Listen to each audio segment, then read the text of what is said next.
नमस्कार, हमारे digital platform पर आपका बहुत स्वागत है। आपके साथ मैं हूं प्रीति पांडे। दोस्तों, जैसा कि हम जानते हैं, बीते कई दिनों से भारत पाक संबंध बेहद तनावपूर्ण होते हुए जा रहे हैं। यूं तो पाकिस्तान के साथ संबंध रखना वैसे भी किसी के हक में नहीं है, लेकिन पाकिस्तान ने इस बार, कहा जाता है ना, एक कहावत है, आ बैल मुझे मार। पाकिस्तान ने कुछ ऐसा ही कर दिया है। पहलगांव में आतंकी हमले के बाद भी स्थितियां सामान्य हो सकती थी अगर भारत द्वारा किए गए एयर स्ट्राइक का पाकिस्तान रिटेलिएशन नहीं करता। भारतीय सेना की तरफ से प्रेस ब्रीफिंग में यह साफ किया गया था कि अगर पाकिस्तान इसे आगे एस्केलेट नहीं करता है तो इसके बाद भारत कोई और कार्रवाई नहीं करेगा।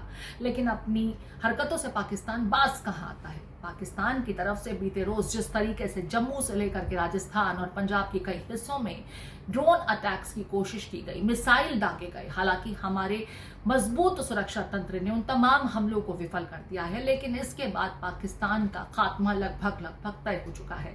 भारत ने जैसे ही पाकिस्तान की इस हरकत का जवाब दिया, पाकिस्तान में त्राहिमाम मच गया।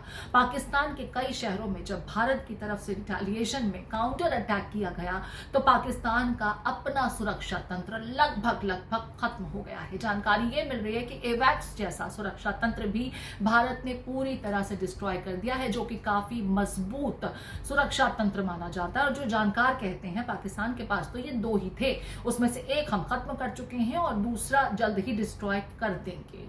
भारत लगातार अब पाकिस्तान की उन तमाम लोकेशंस की पहचान कर रहा है जहां से पाकिस्तान भारत विरोधी इस तरह के अभियान को लॉन्च करने की कोशिश कर रहा है। वैसे जानकार ये कह रहे हैं कि पाकिस्तान में खुद में ये क्षमता नहीं है, पाकिस्तान को हमास की मदद मिल रही है। बीते दिनों, जैसा कि आपको ज्ञात है, पीओके में आईएसआई और हमास की बैठकें हुई थी।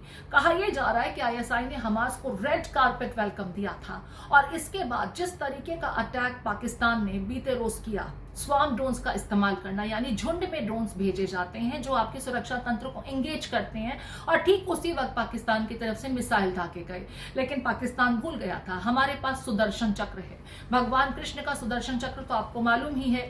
जिस तरीके से भगवान कृष्ण अपने सुदर्शन को चला करके दुश्मनों को मिनटों में परास्त कर देते थे, कुछ ऐसा ही सुदर्शन चक्र S-400, जिसने पाकिस्तान की तरफ से जितने भी अटैक किए गए, हर एक अटैक को हवा में ही मार गिराया।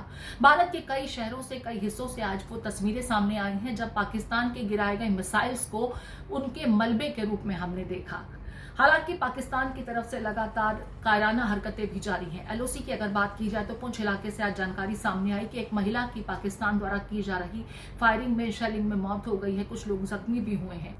हालांकि आज जम्मू के दौरे पर मुख्यमंत्री उमर अब्दुल्ला भी पहुंचे और घायलों से मिले। दरअसल पाकिस्तान की तरफ से लगातार सीज फायर वायलेशंस हो रहे हैं, जिसका भारतीय सेना मुंहतोड़ जवाब दे रही है। लेकिन अब पाकिस्तान कायराना हरकत पर उतर आया है।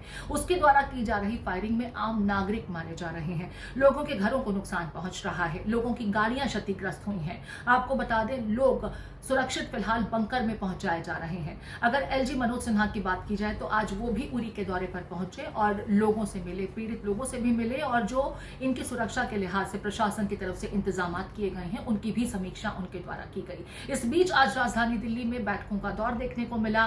केंद्रीय गृह मंत्री ने समीक्षात्मक बैठक की, जिसमें बीएसएफ के अधिकारी मौजूद रहे, एनएसए अजीत डोभाल मौजूद रहे, जिन्होंने ताजा हालातों के बारे में उन्हें जानकारी दी। आपको बता दें कि देश के कई महत्वपूर्ण इंस्टीट्यूशन, इमारतों को भी सुरक्षित किया जा रहा है, क्योंकि पाकिस्तान पर भरोसा कतई नहीं किया जा सकता। वो जो एक वॉर के रूल्स होते हैं, डिसिप्लिन होते हैं, उसे तो कभी फॉलो करता ही नहीं है। उसके निशाने पर आम नागरिक होते हैं, जैसा कि पहलगांव में भी हुआ, क्योंकि आतंकी तो पाकिस्तान ने ही प्रायोजित किए थे।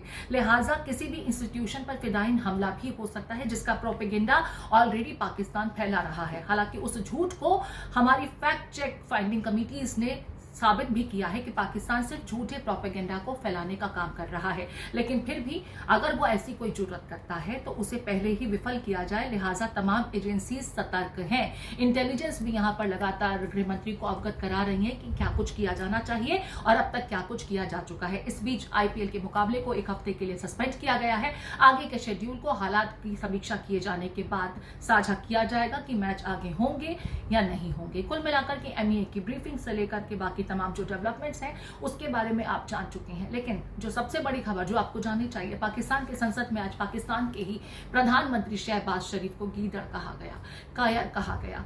और यही भारत की सबसे बड़ी जीत है, क्योंकि पाकिस्तान जहां एक तरफ भारत के अटैक्स को झेल नहीं पा रहा है, वहीं दूसरी तरफ खुद इंटरनल रिफ्ट्स में फंसता जा रहा है। गृहयुद्ध जैसे हालात पैदा हो गए हैं। इमरान खान भी एक बार फिर सर उठाने लगे हैं, उनके समर्थक सड़कों पर उतर आए हैं। कुल मिलाकर के शहबाज शरीफ और मुनीर साहब अब क्या करेंगे, बड़ा सवाल यही है।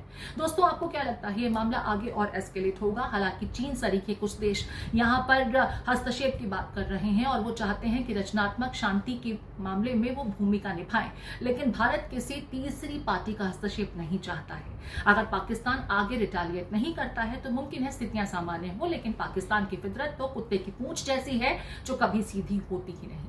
आपके कमेंट्स का हमें हमेशा इंतजार रहता है। आपने कमेंट्स लिख करके स्थिति पर आपकी क्या राय है, क्या कुछ होना चाहिए, हमें आपके कमेंट्स का इंतजार रहेगा।